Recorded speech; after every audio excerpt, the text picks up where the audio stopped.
Hello, hello dear Virgo, and welcome to Divine Debut. This is Kathy speaking. Thank you so much for being here. Let's look at what's going on mid-July until end of July for you, dear Virgo.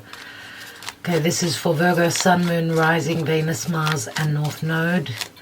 And we are having the great conjunction in Taurus of, we're going to have Mars, Uranus, and the North Node. This is happening in a Earth sister sign of Taurus. So logically, the unexpected changes, tower moments should be positive for you, dear Virgo. I wonder what they could be. Let's see what the cards will show. Let's see what the cards will show. The energies. Remember, we are reading for many of you. Virgo, Sun, Moon, Rising, Venus, Mars, North Node, and Venus, Mars, and North Node, yes. Let's see what's going on for Virgo. Second part of July, roughly. Virgo.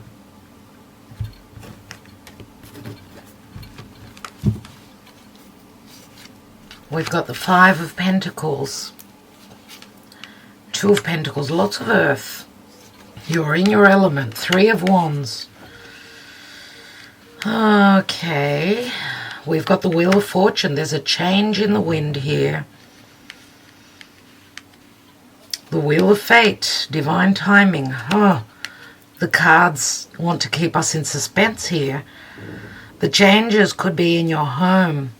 They could be pertaining to your subconscious, to your fears of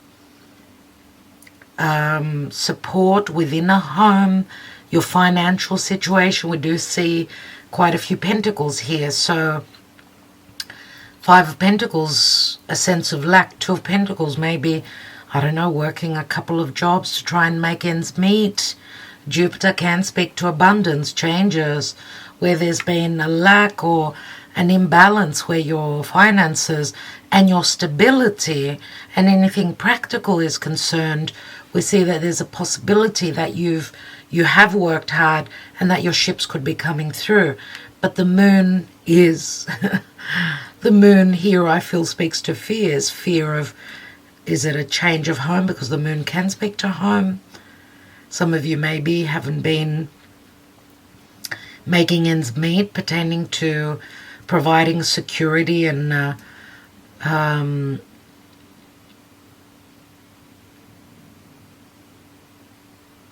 just providing, let's say, for those of you that are, I mean, the moon does signify the mother, so some of you could be mothers. But let's see, what is the possible outcome? Oh my God, Virgo. We've got Capricorn. We've got the devil here. I'm sorry, Capricorn, if you're listening. I don't mean you, I mean the devil, which is Saturn. The shadow side. See, it is all about fears. Fear of change. What's at the bottom of the deck? We've got the Temperance here. I'm going to take a couple of cards. First of all, on the moon. Oh my God. Three of Swords and the shadow side. What's that? We've got, there's growth here.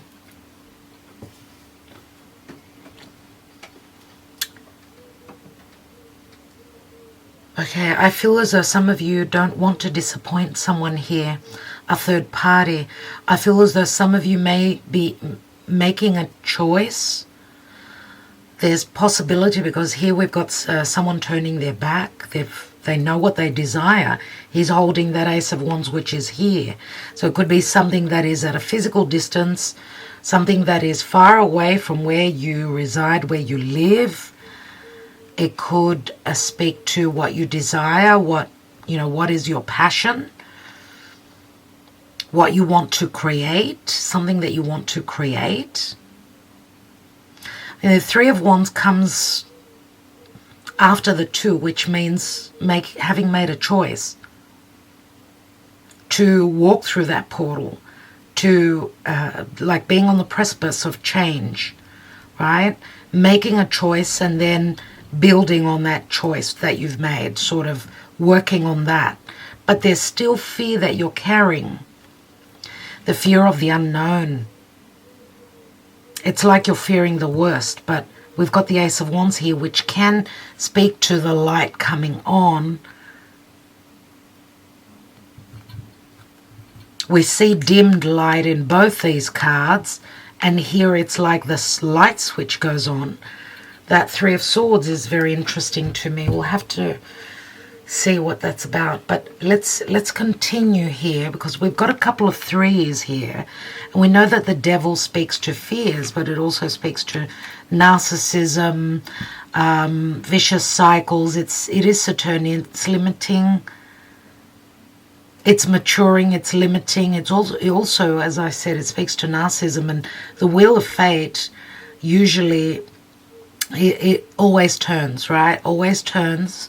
Some of you are fearing that there'll be something is turning worse, but that's not the actual truth here. And remember, Jupiter can speak to justice, injustice, truth, someone's truth. It can speak to also, again, anything to do with world matters, or someone that is far away from you, or it could speak to learning something. I mean, the Wheel of Fate, I mean, Jupiter is all about wisdom. This is Sagittarian energy. It's Jupiter. It's expansive. It's optimistic. But remember that the Wheel of Fate can turn upwards and turn downwards. It feels as though things are going to turn a little bit more grim before they turn, before the wheel turns in your favor. But remember that Jupiter can also speak to separation. It doesn't have to necessarily speak to coming together. I mean, two coming together, right? Two people coming together. We've got Temperance here. We've got a fair bit of Sagittarian energy, dear Virgo, which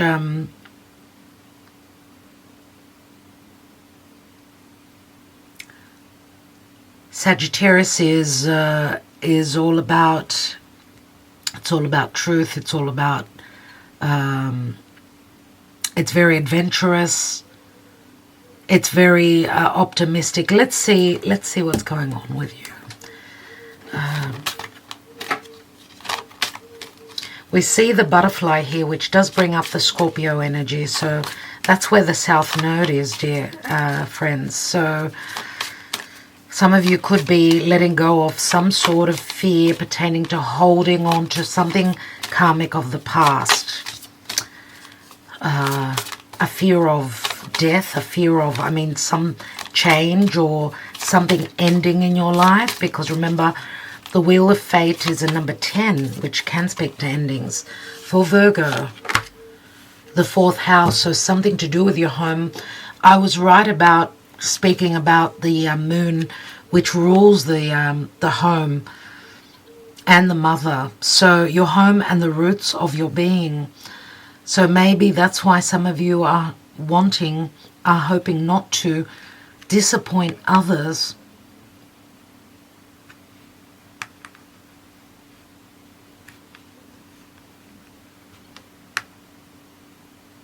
I see the hand of a mother and a child, so it can speak to nurturing those that you call family, those that are your family, but they're narcissistic.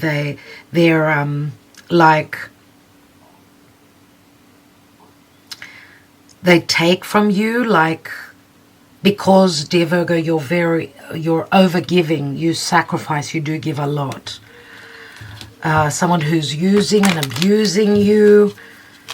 I get that there's some hard feelings, but there's a decision that you've already made or that you're making, and you've got to detach. So you need to detach from this, Virgo, whatever this is, whatever the devil is, and it's called the shadow side. We all hold a shadow side, which can speak to our fears, but it also... the devil, and it looks like, you know, I need to say that it's like not willing to see that there's something that you know that needs to be, you need to shed and let go. But there's either fear of disappointment or hurt or blame or something like that. But I feel that at the end of the day, and we do have, I mean, we've got 3 and 1 is 4 wands. 4 wands do speak to the home as well. And look at this, the dove is flying to its freedom. I feel that some of you are leaving a nest.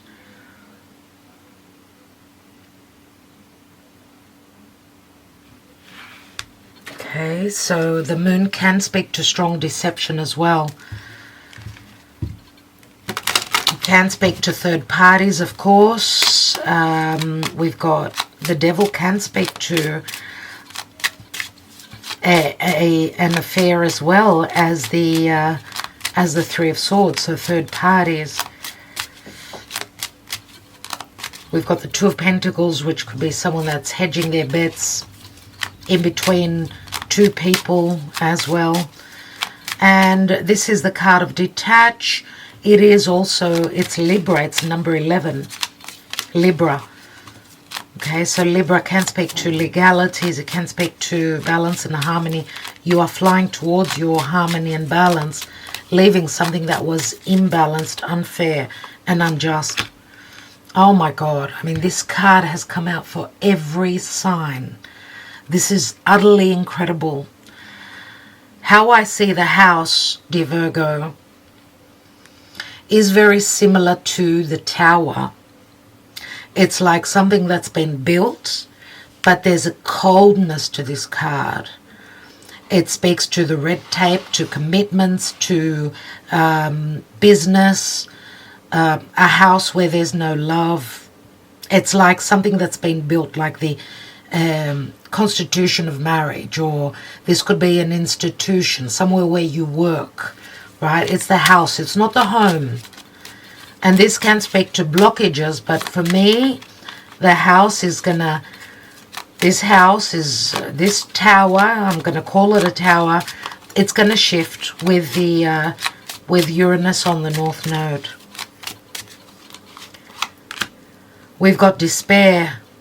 I feel not hiring. So someone, this could be a lack of finances, someone having problems where work is concerned. It could also speak to a coldness in a family where there's no love, there's no nurturing, right? There's despair. And there's the pathway right on point, and there are the butterflies. I don't know why I need to say to you, dear Virgo, no hard feelings.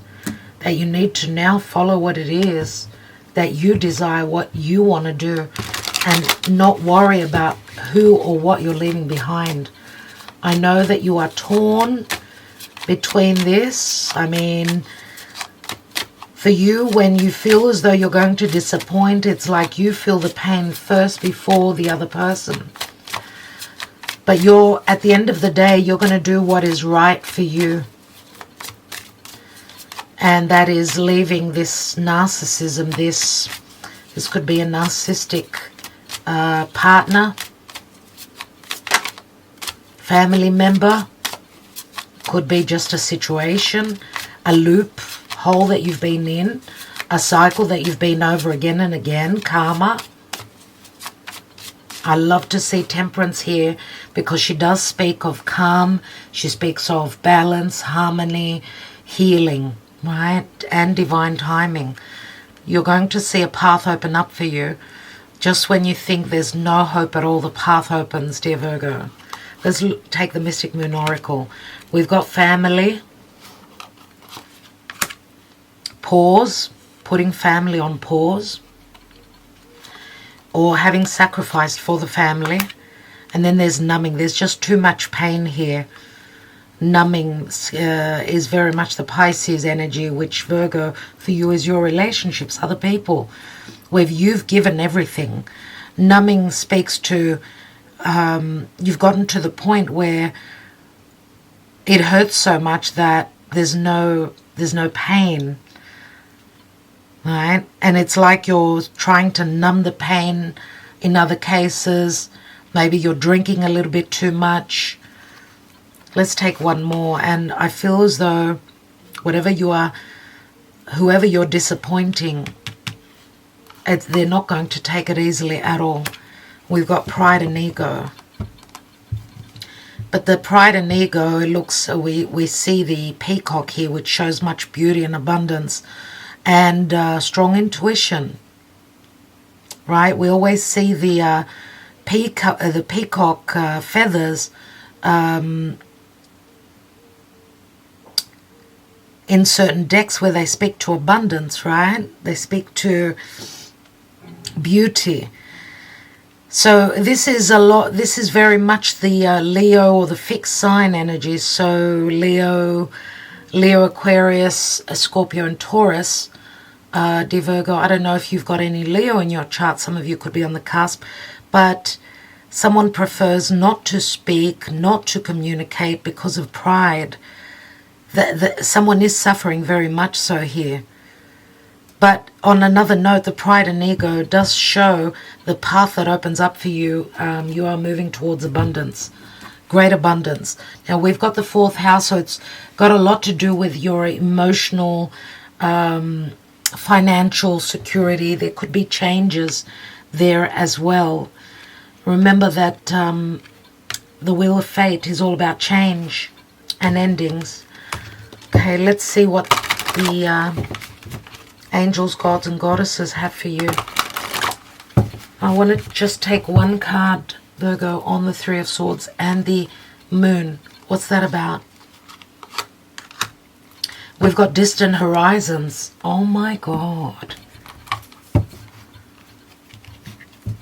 This is a dream of yours that you've been held back from. The changes are meant to happen, but because of fear or because of other circumstances and other people, third parties, you have been holding yourself back from a distant horizon and a wish fulfillment. I mean, the distant horizon is like a dream come true. So it's as though your wish is at a physical distance. It's a beautiful, absolutely beautiful card. Check it out. And look at the anchor, how it's all rusty. It's like you're picking up and going elsewhere, so leaving a home. We see the anchor, it's been in the water for too long. You've been stuck for very long. Now the ship is here. Your ships are here, as I said. And the broken chains speak to freedom. We have Goddess of Compassion. Self-criticism is diminishing your senses of self-worth. See, for many of you, you are holding yourself back. You are criticizing your own self, saying, how could I? How could I? And this could also, in another way, be someone else that's been putting you down, trying to hold you prison, that you are not good enough, causing you self-worth issues. But I see a lot of power here. A lot of power with the Ace of Wands, and remember the butterflies, the path opens up here, dear Virgo. So I will leave it there. I'm wishing you well. I want to thank you so much. Remember, your wish fulfillment may be at a timely distance. Okay, the path will open up. It's all about change. It could happen in August. Okay, in the time of Leo, and not just on those of you that are born at the first days of the Virgo season. I would say the 8th month is when the path opens up for you. So thank you so much, dear Virgo. Wishing you well. Ta-da.